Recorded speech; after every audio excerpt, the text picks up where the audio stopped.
Welcome to Sky Story. Saksikan cerita penuh misteri dan keajaiban yang penuh inspirasi dan pastinya. Jangan lupa like, komen, dan subscribe. Selamat menikmati perjalanan di Sky Story. Judul, Lorong 7. Di sebuah asrama tua yang berdiri sejak zaman kolonial, terdapat satu lorong yang selalu dikunci rapat, Lorong 7. Konon, lorong itu ditutup setelah seorang siswi ditemukan tergantung di kamar 713 dengan wajah yang menganga dan mata melotot ke atas, seperti melihat sesuatu yang mengerikan sesaat sebelum mati. Amel, seorang siswi baru yang penasaran, mendengar cerita itu dari seniornya. Tapi mereka semua memperingatkannya, jangan pernah mendekati lorong 7. Kalau kau dengar suara tangisan dari balik pintunya, abaikan. Jangan pernah menoleh. Malam itu, listrik asrama padam karena badai. Amel terbangun oleh suara ketukan, pelan, lambat, berulang, dari ujung koridor. Lalu, suara isakan pelan terdengar, seolah seorang gadis sedang menangis. Ia mencoba mengabaikan, tapi suara itu semakin dekat. Ketukan kini terdengar tepat di depan kamarnya. Rasa penasaran mengalahkan takut. Ia membuka pintu. Di ujung lorong, pintu lorong 7 terbuka sedikit. Amel terpaku. Seharusnya lorong itu dikunci. Isakan berubah jadi tawa pelan, tawa yang melengking dan bergetar. Amel berjalan mendekat. Lampu darurat berkedip lemah, membuat suasana semakin aneh. Ia mendorong pintu lorong 7. Bau anyir langsung menyeruak. Di dalam, lorong gelap itu terlihat jauh lebih panjang dari seharusnya, dan di ujungnya, sosok seorang gadis berdiri membelakangi Amel, rambut panjang menutupi wajah. Gadis itu tiba-tiba berbicara, tapi suaranya tidak seperti manusia. Kau sudah melihatku, sekarang kau tidak bisa pergi.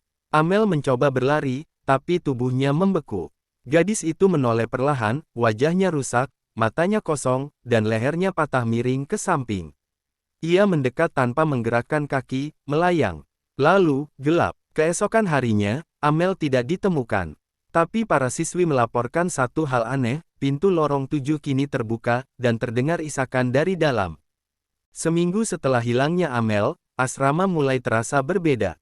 Suhu di malam hari turun drastis meski musim panas.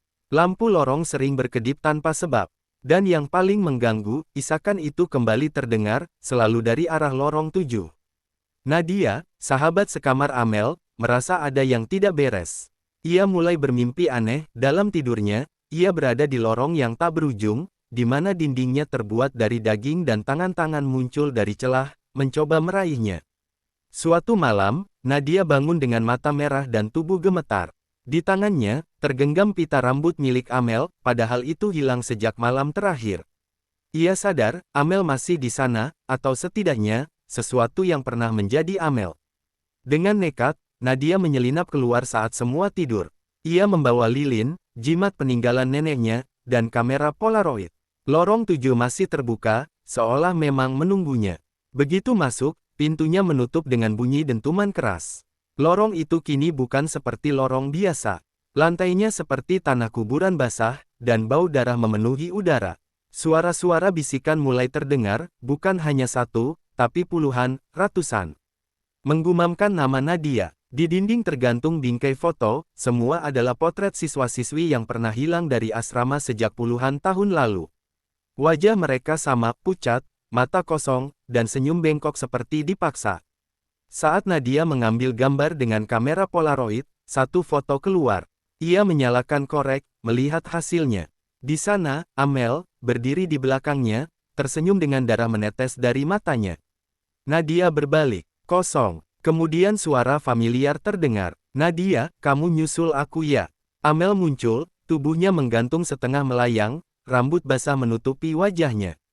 Tapi ini bukan Amel yang ia kenal. Mata Amel kini hanya rongga hitam, dan dari mulutnya menjulur tangan kecil-kecil yang menggeliat. Sebelum Nadia bisa berteriak, semuanya menjadi hitam. Asteris. Keesokan paginya, pintu lorong 7 tertutup kembali. Namun kini, dua suara isakan terdengar dari baliknya. Setelah hilangnya Nadia, pihak sekolah mulai menyembunyikan kasus demi menjaga nama baik. Tapi para siswi mulai resah. Desas-desus menyebar, setiap malam Jumat Kliwon, suara isakan di balik lorong 7 berubah menjadi tawa. Bukan tawa manusia, lebih seperti gabungan tangis bayi, geraman hewan, dan jeritan wanita. Lalu datang Kayla, seorang siswi pindahan yang punya bakat melihat. Sejak kecil ia bisa melihat yang tak terlihat. Ia tidak percaya pada cerita hantu biasa, sampai ia merasakan hawa dingin menusuk tulang saat melintasi depan lorong 7. Malam itu, ia mencoba sesuatu. Ia duduk di depan pintu lorong 7 dan menaruh cermin bundar kecil menghadap celah bawah pintu. Konon, cermin bisa memantulkan dunia yang tak kasat mata. Beberapa menit tak terjadi apa-apa. Lalu, kabut tipis muncul dari celah pintu. Dalam cermin, perlahan terlihat kaki manusia telanjang dan kotor. Berdiri diam di seberang pintu. Kayla menggigil. Ia mencoba mundur, tapi cermin bergetar sendiri. Sesuatu di dalam lorong seperti memperhatikan.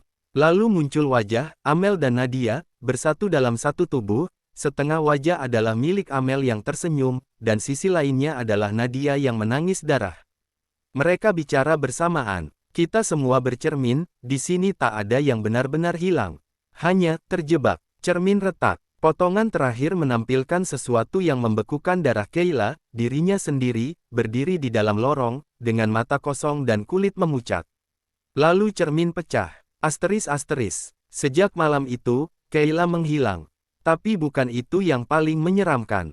Para siswi mulai mengalami mimpi yang sama, berdiri di lorong 7, memegang cermin retak, dan melihat wajah mereka sendiri, berubah menjadi sesuatu yang lain. Lorong 7 kini bukan sekadar tempat. Ia hidup, menunggu korban berikutnya. Dan kabarnya, malam Jumat besok, suara tawa itu akan berganti menjadi panggilan. Untukmu, puluhan tahun sebelum Amel, Nadia, atau Kayla menghilang, asrama itu adalah bagian dari rumah sakit jiwa peninggalan kolonial Belanda. Di ruang paling ujung, tempat yang sekarang disebut lorong 7, pernah dikurung seorang gadis kecil bernama Lestari. Ia tidak gila, tapi dokter-dokter di sana memperlakukannya seperti binatang karena ia melihat sesuatu yang tak boleh dilihat. Setiap malam, ia bicara sendiri, menjerit, tertawa, dan menyebut satu nama, Nyai Sunyaratri. Konon, Nyai Sunyaratri adalah entitas yang menghuni batas antara hidup dan mati. Ia tak bisa menyentuh dunia manusia, kecuali melalui cermin, darah, dan rasa takut. Lestari menjadi medium pertamanya. Pada malam tanggal 17 Agustus tahun 1947, semua pasien dan staf rumah sakit ditemukan tewas di dalam lorong 7. Dindingnya dipenuhi tulisan kuno dengan darah. Lebih besar dari, kami tidak mati. Kami menunggu. Tubuh Lestari tidak pernah ditemukan. Asteris. Kembali ke masa sekarang. Seorang guru muda bernama Burani mulai menyelidiki semua kejadian ini. Ia menemukan catatan tua dari arsip sekolah yang membuktikan bahwa asrama dulu memang bekas rumah sakit jiwa. Dan lebih mengejutkan lagi, foto tua di arsip menunjukkan Lestari kecil, berdiri di depan kamar 713, sama seperti Amel dulu. Burani memutuskan untuk mengakhiri kutukan ini. Ia masuk ke lorong 7 dengan membawa pusaka dari leluhurnya, sebuah keris kecil yang katanya bisa memutus perjanjian gaib. Tapi lorong 7 tidak lagi sekadar lorong. Ia kini seperti ruang hidup, berdetak seperti jantung, dan bisikan-bisikan tak henti menggoda Burani, tinggalkan keris itu. Bergabunglah, jangan sendirian di dunia luar. Di ujung lorong, Burani menemukan sebuah cermin besar, tinggi menjulang, retak-retak, dan memantulkan semua arwah yang pernah tersesat di sana, Amel, Nadia, Kayla, dan Lestari, yang kini bukan lagi gadis kecil, melainkan sosok bergaun putih panjang dengan wajah penuh mata. Saat Burani mencoba menusuk cermin dengan keris, Lestari menjerit, semua dinding berdarah, lampu meledak, dan suara-suara tangis berubah jadi jeritan kegilaan. Lalu, sunyi. Asteris. Hari berikutnya, asrama terbakar. Lorong 7 runtuh total. Tidak ada korban jiwa. Tapi dalam puing-puing, tim penyelamat menemukan sebuah cermin kecil, utuh, bersih, dengan bayangan seorang wanita berdiri di dalamnya, meski tak ada siapapun di hadapannya. Dan dari cermin itu, terdengar suara lirih. Satu lagi saja, satu jiwa lagi, dan aku akan bebas. 3 tahun telah berlalu sejak kebakaran besar yang meluluhlantakkan asrama dan mengubur lorong 7. Kini, di tempat yang sama, berdiri sekolah elit modern bernama Sekolah Harapan Baru, dengan arsitektur minimalis dan teknologi canggih. Tak ada yang tahu kisah kelam di balik tanah tempat sekolah itu berdiri. Semuanya tampak normal, sampai seorang siswi bernama Lina menemukan sebuah benda aneh di ruang bawah tanah gedung seni. Cermin tua, retak halus, tidak tercatat dalam inventaris sekolah. Saat Lina melihat ke dalamnya, cermin itu berembun dari dalam, seperti ada yang bernapas di balik kaca. Sekilas, Lina melihat pantulan dirinya menangis, padahal ia tidak sedang menangis. Malam harinya, Lina mulai bermimpi hal-hal ganjil.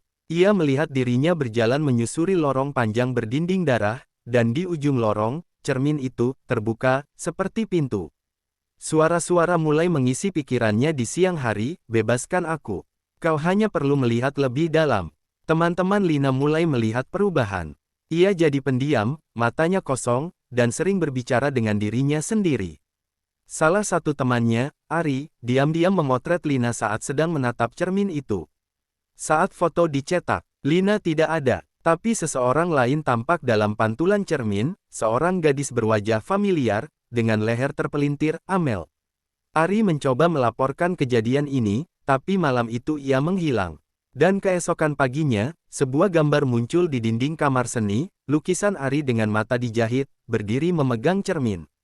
Asteris. Sementara itu, Lina semakin dalam terikat dengan cermin.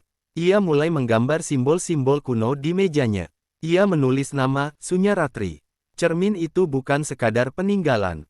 Ia adalah pintu kedua, dan Lina, kini adalah jembatan baru. Lorong 7 mungkin sudah hancur, tapi arwahnya tidak pernah lenyap. Mereka hanya menunggu tempat baru. Dan sekarang, mereka punya satu. Cermin kedua. Di balik kaca, ratusan wajah menempel, mengetuk-ngetuk, dan salah satunya, adalah kamu. Tanggal 7 Juli. Tanggal yang sama saat Lestari pertama kali memanggil Nyai Sunyaratri puluhan tahun lalu. Dan kini, malam itu datang lagi. Tapi berbeda. Di Sekolah Harapan Baru, semua lampu padam tepat pukul 1.13 jam kematian Amel. Lina, kini sudah bukan dirinya lagi. Ia berdiri di aula utama, tubuhnya tegak seperti boneka, mata hitam pekat, dan di belakangnya, cermin kedua berdiri utuh, memantulkan lorong-lorong yang tidak ada di dunia ini. Di dalam cermin, ratusan arwah yang selama ini menunggu, Amel, Nadia, Keila, Ari, semuanya terlihat. Wajah mereka rusak, namun tersenyum. Mereka berbisik serentak, gerbang dibuka, dunia akan seimbang, mati tak lagi akhir, hidup tak lagi awal. Lina mengangkat tangan, cermin mulai bergetar, dinding-dinding aula merekah, dan dari balik celah lantai, tangan-tangan dingin menjulur keluar. Semua yang pernah terhubung dengan lorong 7 muncul. Mereka bukan hidup, tapi juga bukan mati. Namun tepat saat itu, seorang siswi bernama Saras, pewaris darah dukun dari desa terpencil, melangkah ke tengah aula. Ia membawa satu-satunya pusaka yang belum pernah digunakan, cermin asli milik Lestari, yang pernah digunakan untuk menyegel Nyai Sunyaratri puluhan tahun lalu. Saras menantang Lina, atau lebih tepatnya, roh yang merasukinya. Ia membacakan mantra kuno, dan ketika kedua cermin, yang asli dan kedua, berhadapan, dunia di sekitarnya mulai runtuh. Cermin kedua retak, jeritan terdengar dari segala arah, dan tubuh Lina terangkat ke udara. Lina menjerit keras, tapi suara itu bercampur dengan ratusan suara lain, semua arwah yang telah ia serap. Cermin kedua meledak menjadi serpihan cahaya dan darah. Semua roh menghilang, aula runtuh, sunyi, asteris. Pagi harinya, berita menyebutkan bahwa sekolah runtuh karena kerusakan struktur fondasi. Hanya Saras yang ditemukan selamat, duduk memeluk pecahan cermin kecil, yang tak lagi memantulkan apapun. Lorong 7 kini telah hilang. Tapi, di sebuah rumah, cermin kecil tak dikenal muncul di meja seorang anak kecil. Saat ia menatapnya, pantulannya tersenyum balik padanya, meski ia tidak tersenyum. Dan dari dalam cermin, suara kecil berbisik. Satu jiwa lagi, tamat. Terima kasih sudah menonton. Mimin minta bantuannya, jangan lupa subscribe dan like.